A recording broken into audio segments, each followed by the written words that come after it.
my children properly. I really do. What do you do?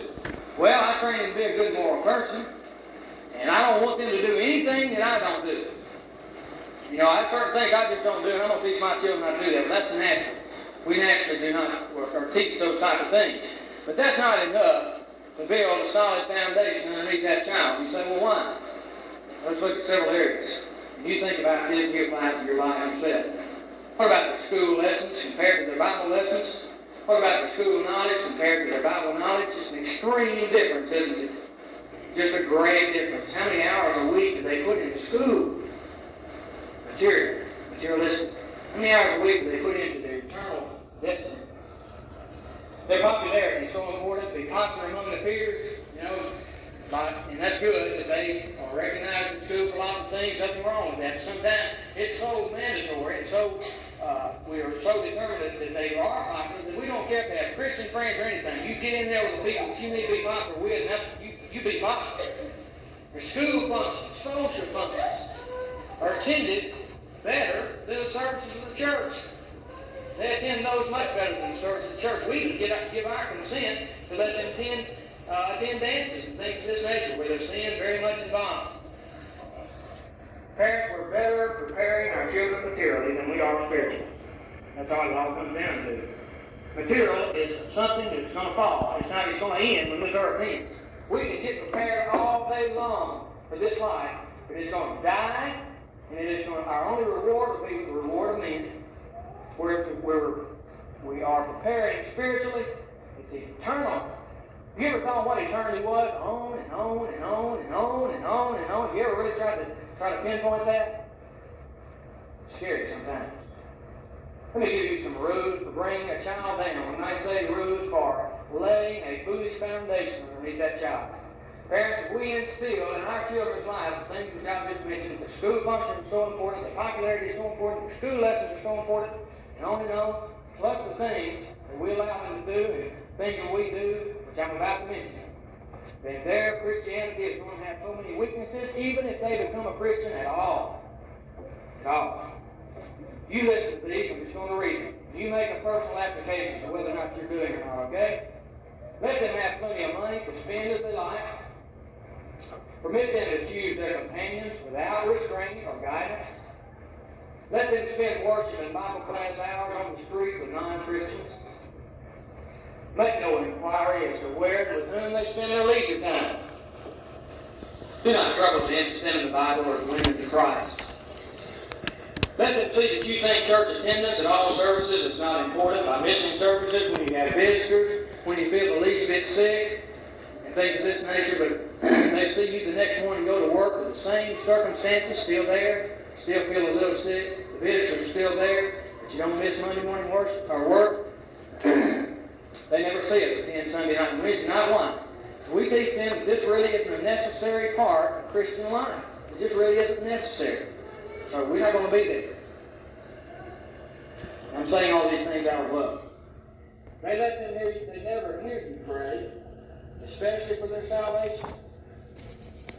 Let them hear you criticize the preacher, the church, and its programs of worship. And if the order of services has changed a little bit, let them hear you criticize that. I like things the other way, and we should keep them that way. And let them do as they please in worship. Parents, where are your children this morning? You know what they are? What are they doing? Are they worshiping? Are they playing?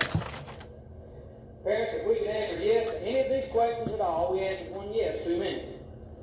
And we need to make some corrections beginning today. Because that's foolish foundations which we're laying under our children, and they will not be able to stand the test life itself is going to bring, thus laying that kind of foundation. Well, you say, what do we need to be doing to lay a wise and solid foundation? Well, let's answer yes to these following very important questions. Are you a Christian? Are you being a faithful Christian and supporting the activities and work of the church? Are you attending all the Bible classes which are available to you and to your children? Do you see that your children study the Bible at home? Do you see that your child brings the Bible with him to the services and the classes? Do you see to it that your child studies his Bible lesson and needed under your supervision just like we do in the public schools? Do you put the church and its work first place in your home and in all your activities? Are you more interested in your child being a Christian than you are in making the honor roll or being a success in life? Do you supervise your children during worship services and help them to understand the importance of each act of worship? Do you, by example, teach your child a Sunday morning Bible study, Sunday morning worship, Sunday night worship, Wednesday night Bible study, and Wednesday night worship, and all the activities of the church are important? Why? Because I love Christ and I love the church. That's why. Not because it isn't necessary, because I have a great love for Christ. Do you, by example, do this for your children? Parents, these are questions that need a careful answer. How many questions could you answer yes to? There's no reason for a no answer to any of them. Because if there were no answers, then parents were falling short. We're laying a foolish foundation. Our children will be understanding. What manner of child shall my child be? What manner of child should his children be? We're answering that question today by the answers which we just gave to the questions we asked. We're answering the question. What manner of child shall my child be? Proper training will give him a solid foundation. Parents, the greatest compliment that you can pay your child is, yes, my son's a Christian. He's active in the Lord's work. Yes, she's my daughter. She's a Christian. She's a devout lady in the Lord's church. Parents, can you truly say this of your children today? Where are your children? Where are they in their Christian life? Is it because of the foundation that we laid under them? Maybe they strayed. We know, don't listen and understand. Every man makes his own decision. We're all a free moral agent to make our own decisions. Our children will do the same. By the foundation which we lay under their feet, we can very well determine their eternal destiny. Is it a wise foundation, parents, or is it a foolish foundation? The question is too important for you not to give an honest answer to it. We're going to another area of marriage in this life. There's many here today who are about to get married. Great. I think it's great. Many of us here have been married for a long time. It seems like. But whether you're about to begin marriage or whether you're married, you're several years old, there's some things we need to look at to consider the wise and the foolish areas. Young people, if you're beginning a marriage today and you're not considering the fundamentals which are necessary to have a happy home in that marriage, then you're laying a foolish foundation before you ever get started. Marriage is going to have trials, sorrows, tribulations, lots of other things. A foolish foundation is being laid when we rush into a marriage. We rush into a marriage and we give no appreciation whatsoever for its sacredness. We have no realization whatsoever about the serious responsibilities that we're undertaking. And boy, they are serious. We rush into it. Rushing into it will be foolish. And it's the most important step that you will ever make next to becoming a Christian, is your marriage. A foolish foundation is being laid when you enter this marriage for reasons such as you're motivated by infatuation. Oh, yes, I love him. I do. But in essence, really, it's infatuation. You're caught up in this thing called love, and really test it. Check it out. See if it is. You're entering this marriage, and it's foolish when you enter to better yourself materially. You say, boy, I'm going to get him because he has got a future and he's going to have money and I'm going to be well off and I'm going to do good. And boy, I'm going to marry her because you know how much money her folks have got and I'm going to get it all. This is being married for material gain is a foolish reason for entering marriage. We say, I'm going to get married because I'm about to get too old. You know, I'm going to be an old maid, I'm going to be an old man, and ain't nobody going to want me. After all, I'm 20 years old. Maybe even 25. But if you're entering that marriage for those kind of reasons, wait. Don't do it. Don't enter it. Because usually you're entering it without the maturity which marriage demands, and it demands maturity. You're going to have some things you've got to be mature in to make those decisions you're going to face. Because by rushing into this marriage, we fail so many times to give some serious attention to the other person's background. I'm not talking about their wealth or their home they came from, the neighborhood they lived in. I'm talking about, what kind of person is she? What kind of person is he? Do you have religious differences? Do they live cleanly, or do they have bad sinful habits such as drinking and cursing and partying and these type of wild things? You thought about this. Are they honest? Can they control their anger? Would they make you a good father for your children? Would they make you a good mother for your children? And there are so many other areas we need to look into before we get married many times. And you can avoid so much sorrow just with a little caution. Just with a little caution, just with taking some of these steps. Just make some corrections. So if you're about to marry, or your marriage is even already, we're in it. But if you're about to marry, these type of things you need to look at, because if you don't look at them and get them straightened out and get them corrected, it's a foolish foundation that marriage is laid upon. It won't last. It won't stand. And will have strong possibilities of complete failure, just like the foolish man's house when it was flat. So how do we build a wise marriage? You say, well, we see every day examples of people everywhere that there's not too many wise marriages being built today, are there? Not too many. That's because of the reasons which I just mentioned, and the main reason is because God is not in that marriage at all. And many times it's in there a little bit, and that's not enough. There are several things we better consider in order to build a strong marriage. Let's begin with this. Both of you must be Christians. You'll never build a strong marriage unless both of you are Christians. It just won't happen. You may have a good marriage even, but you won't build a strong marriage unless both of you are Christians. And faithful Christians. It's a big difference. You need to make some agreements before you ever get into this thing. Agree on some things you're going to do. You need to agree that Christ and the church is going to be first in your home's life. Matthew 6:33 says, you seek the kingdom first. That's what we're put first. So you need to make that agreement. This is what we're going to do. You need to agree that you both are going to attend all the Bible classes and all the services, and you're going to be involved as a team. And when they say, hey, will you do something? Yeah, what do you want me to do? You need to agree that God's going to be first in your budget.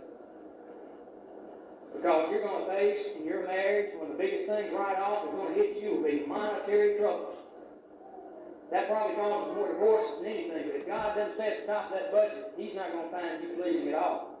So many times we get into trouble and we start dropping insurance and a few other things, and boy, God comes right out of it too. Because we've got to have our pleasures in life. We've got to pay these things and these other things. He's got to be first with your budget. You need to agree to some things that's going to be allowed in your home. Are you going to have parties in your home where Christ wouldn't be there? There'd be such a party that Christ wouldn't be there? You going to agree that there's not going to be any beer in the icebox? Are you going to agree that there's not going to be any liquor in the shelves which can destroy a life? Are you going to agree that there's not going to be any pornography in the bookshelves? See, things like this. You need to make these agreements before marriage. But the thing is, if your marriage is already going, make them now. Let's get them corrected. Let's get them out of there.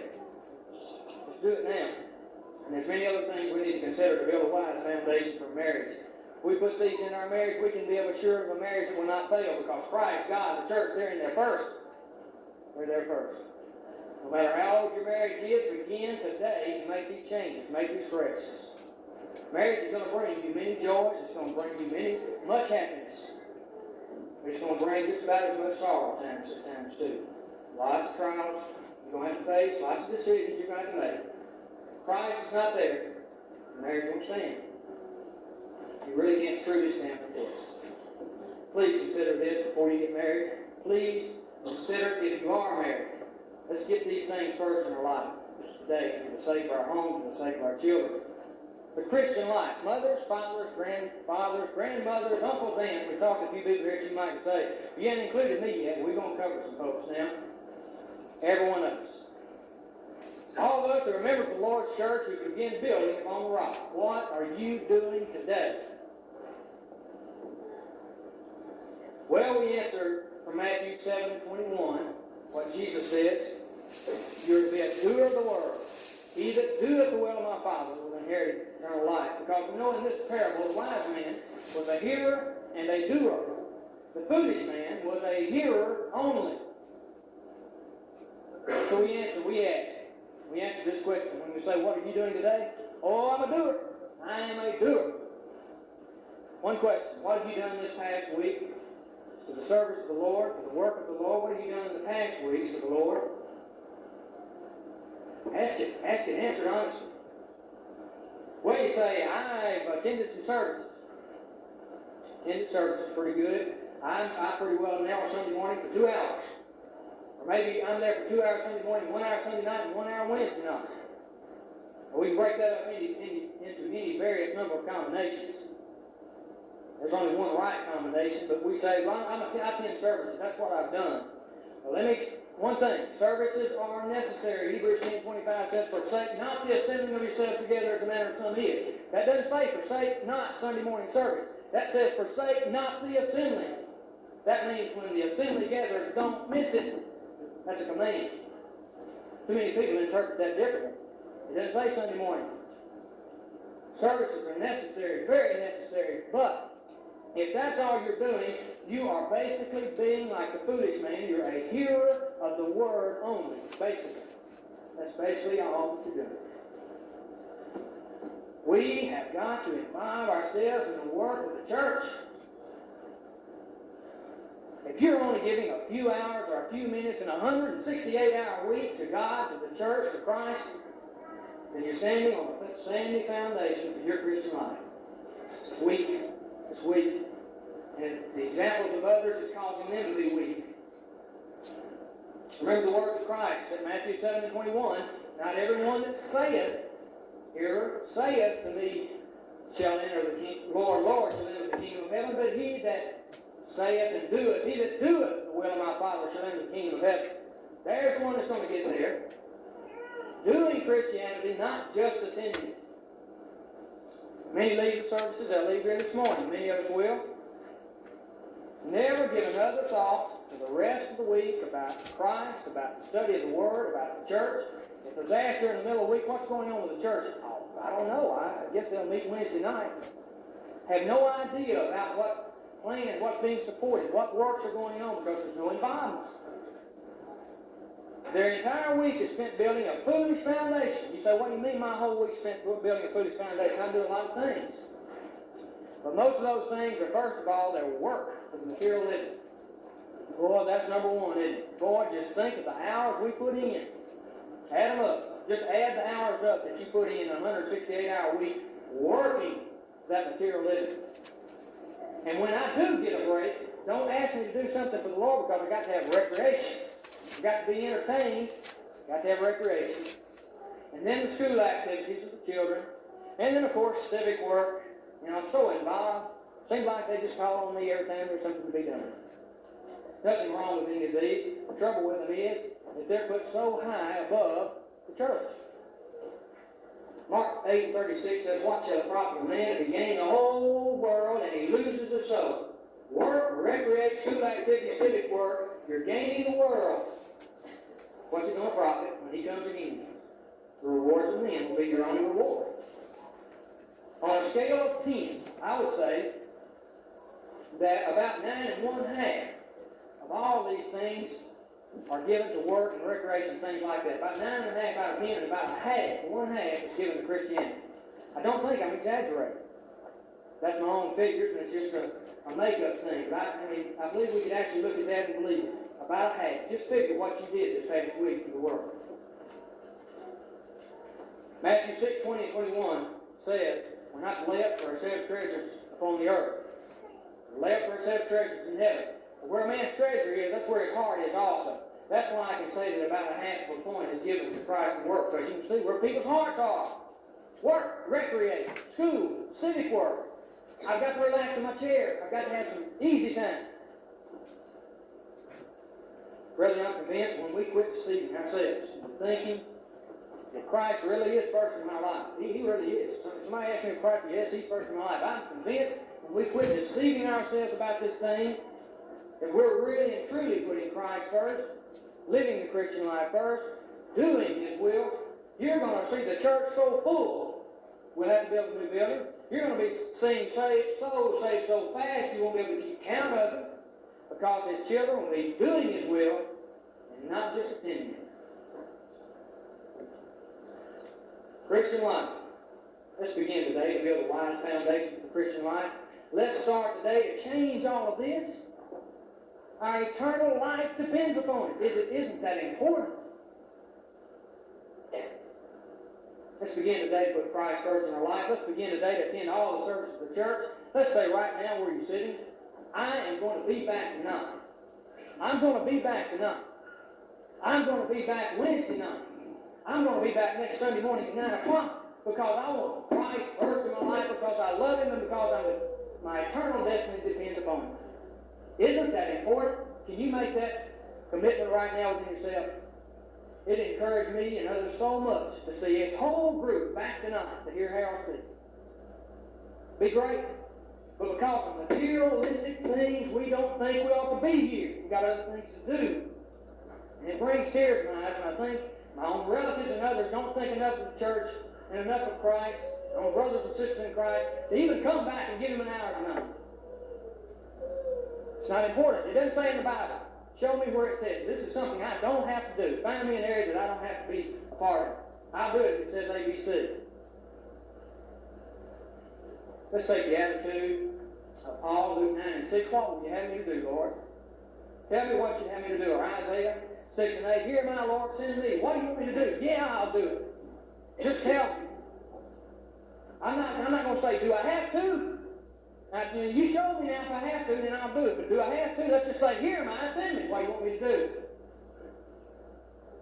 This type of attitude, the determination that Christ and the church is always going to be first in our lives, we can be assured of building the wisest of foundations. Our children will have a wise foundation because of the example we've given them. It will help them in their marriage. And it will pretty well give us what so many don't have. The assurance that you're living such that you have your eternal life. Please think about these things. Keep them on your mind as we lead into the ending of this lesson. Your salvation, many here today have never begun to build as we conclude this lesson. If you are not a Christian, this lesson teaches us something. The wise man was a hearer and a doer of the word. Always has been God's way. It was faith plus obedience. Hear, do. This has always been God's way, and it's that way in salvation, faith plus obedience. We see this for examples throughout the Bible. You take the leper Naaman. He said, Naaman, you go down there and you dip in the River Jordan 7 times. Well, wait a minute, Lord. That River Jordan's a nasty place. Now, we can go over here to the city pond thing. We can get some water out. Let me dip in there. No. He wanted faith plus obedience. You go to the River Jordan, you dip 7 times. Don't mean 5. Don't mean 6. It means 7 times you'll be cleansed of your leprosy. He's always required faith plus obedience. Many, many other examples. We hear people today basing their salvation upon several things. They base it upon a weak foundation because they're based upon faith only will save you. James 2 and 20 says it won't. It says being alone is dead. People say, accept Christ into your heart as your personal Savior and you'll be saved. People say, repent, believe, and you're saved. And then you come over and we'll baptize you for membership into our denomination. Or others say, repentance and confession will give you your salvation. Well, all of these and others might stand because they're not God's way. Here's God's way, and if you haven't done it God's way, please listen. God, first of all, says, I want you to hear the word. Romans 10:17 says that faith comes by hearing, and hearing by the word of God. You can't ask the Holy Spirit into your heart or anything else. The word is what will get him there. Faith comes by hearing the word. Believe. John 8:24 says that except you believe that I am he, you shall die in your sins. Repent. Luke 13:3 says, except you repent, you shall all likewise perish. And confess your faith before men, as the Ethiopian eunuch did when he said, I believe that Jesus Christ is the Son of God. And then your denomination will agree with you to that point and they stop. They say that's all it takes, because our next point is baptism. No, baptism is not necessary. Just not necessary. After we read these few verses, ask yourself if baptism is necessary for salvation. Mark 16:16 says, He, Jesus speaking, that believeth and is baptized shall be saved. You can't get the salvation in between there anywhere. Mark 16:16. He that believeth and is baptized shall be saved. If you want these afterwards, I'll be glad to give them to you. Acts 2:38 says, Peter talking, repent, and be baptized every one of you in the name of Jesus Christ, why do I have to be baptized? For the remission of your sins. You still got them. They believed because they said, what shall we do? Acts 22:16, they told Paul, or Saul of Tarsus, said, you go into Damascus, the Lord said, and be told what you do. He went there for 3 days. What great belief, what great faith. But he still had his sins, because when now it got there, he said, Saul, Saul, why tarriest thou? Rise and be baptized in wine to wash away your sins, calling on the name of the Lord. Is baptism necessary? Galatians 3:27 says that baptism puts us into Christ. You can't be saved outside of Christ. And 1 Peter 3:21 says that baptism doth also now save us. So do you say, why be baptized? I say, you might as well ask, why be saved? Baptism is not the only condition for salvation. Just as faith only is not the only condition for salvation. All 5 of these steps have got to go hand in hand, and then you will have the remission of sins. But then you've got to go on living a faithful Christian life. You don't want to mess around through life. If you are basing your salvation on any other plan than this, and you base it upon the foundation that will not stand in the day of judgment, great will be the falling. And so I'm satisfied with my beliefs. I'm satisfied with my salvation. You know, Abel was satisfied with his sacrifice. Cain gave the proper sacrifice, and Abel gave another one. He was satisfied with it. God said, no, I'm not satisfied with it. And he's in exile for the rest of his life, more or less. So, we've got to follow these steps to build a wise foundation for our salvation. So let me conclude with this. Where do you stand today? Where do you stand today? Are you building the wise foundation, parents? Are you building the wise foundation for your children? What type of training are you giving them in the home? Is it materialistic? What do they do in worship services? Where are they? Are they worshiping properly? Do you have them beside you and say, look, this is why we do this, and I want you doing it? What type of training you give in the home? They say, we see that school activities and all these other things, they see in our life that that's more important. They see in our lives that work is more important. I've got to make you a living. Or they see that, hey, I am determined that I'm going to make it to heaven, and I'm going to do everything that God tells me to do. And I'm not going to ask if I have to do it. I'm going to do it because of my love for Him. Parents, answer that question. Marriage? Are you about to marry? Think about what you're about to get into. I think it's great. But make these corrections. Make sure you're both Christians. Agree to the things that Christ is going to be in your life. Agree that you're going to be in all the services. Agree you're going to be involved. Agree you're going to keep simple things out of your home. What about the Christian life? What are you doing today? Members of the Lord's body, you're building on the rock. What are you doing? Did you make it up in your mind now? I'm going to really start hearing you doing the word. I'm going to be back tonight. I'm going to be back Wednesday night. I'll be here next Sunday morning at 9 o'clock, and I'm going to do what's right. He says that for those of us who will get to the day of judgment, those of us who fail in these things, our last state is going to be worse for us than the first. In other words, it's going to be better. We've never known the gospel. That have known it, did not do it. We're going to be standing there in the day of judgment and say, I had it. It was right there in my hands. I had it down there, and I fooled around and let it go. Now what have I got? Eternal damnation. It's here. All we have to do is do His will. That's all we have to do. Attendance is part of it. Forsake not the assembly. Do His will. We can give a whole list of things. The Bible tells us what we're to do. If you're a delinquent Christian, if you haven't been living a Christian life, in other words, you quit attending services, you're not being involved or anything. You quit building.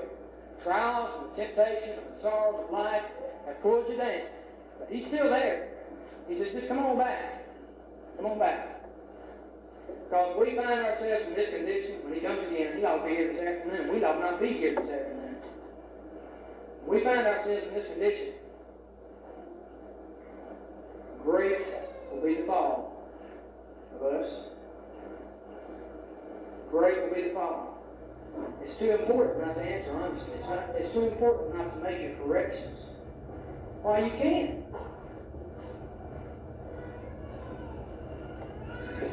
Great will be the fall in the day of judgment. You make your decisions together with sin and sin.